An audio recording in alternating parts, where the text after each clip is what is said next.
With that, we go to the gentleman from New Mexico who's been patiently waiting. Oh, I'm sorry. Who's next? Mr. Cardenas, next. Thank you very much, Mr. Chairman.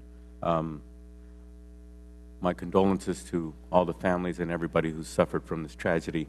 And also, I hope that you pray for us that we do the right thing as policy makers and not as politicians. Mr. Nordstrom, you've stated here that you felt the security situation in Benghazi was unsafe.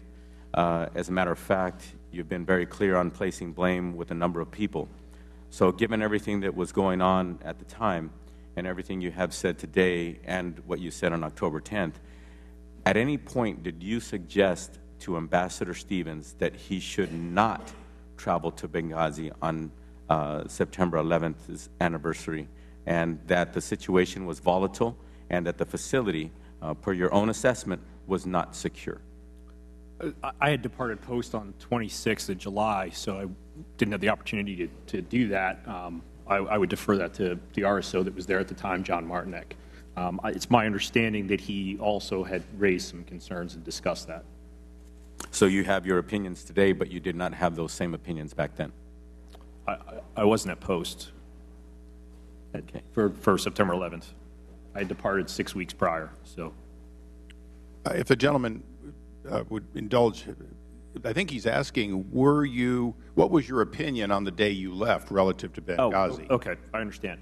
I had actually met with the ambassador prior to that as part of an out briefing, and he and I talked about kind of the way forward, and the threats in the East were something that we talked about. I had mentioned that in October as well. It was very concerning to us, the increase in the targeting. It was something that I had mentioned back to our headquarters in reporting. It was something that the Ministry of Interior brought up when the ambassador went and met with the minister in July to talk about requesting static security. They highlighted, number one, growing extremism in the East, particularly in Benghazi, in Derna, and Sirte. So absolutely, that was something that we discussed, and we were concerned in particular that we were not getting the resources. So you stressed that you did stress concerns, but not to the point where you said, I wouldn't go if I were you, or we never had that discussion, in part because the ambassador had not indicated any sort of desire to travel to Benghazi. My hope would have been that they would have had resources there to augment any such travel. Okay. And resources require other kinds of resources. I mean, if you have resources on the ground, they require actual funding, et cetera. There's a balance to creating the kind of atmosphere and security that would be required to meet any concerns, correct? Sure. In what we were looking at is that you were going to have a downsizing of personnel in Tripoli. So anytime the ambassador would have traveled, that would have impacted security in both locations because you would have been splitting up resources, which is what I think ultimately happened. Mr. Hicks, can you shed some light on this discussion that we're having? In the two planning meetings that we had for Ambassador Stevens' trip to Benghazi, Regional Security Officer John Martinek raised serious concerns about his travel. Because of those concerns, the ambassador adjusted his plans for that trip.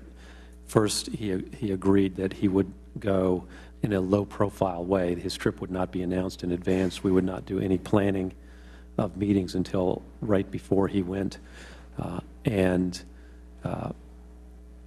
Second, he eventually decided also to shorten his trip. He initially had planned to go on the 8th. He went on the 10th instead, to narrow the time frame that he would be in Tripoli. The third step that he took was that one public event that he planned would take place at the very end of his trip, just before he left.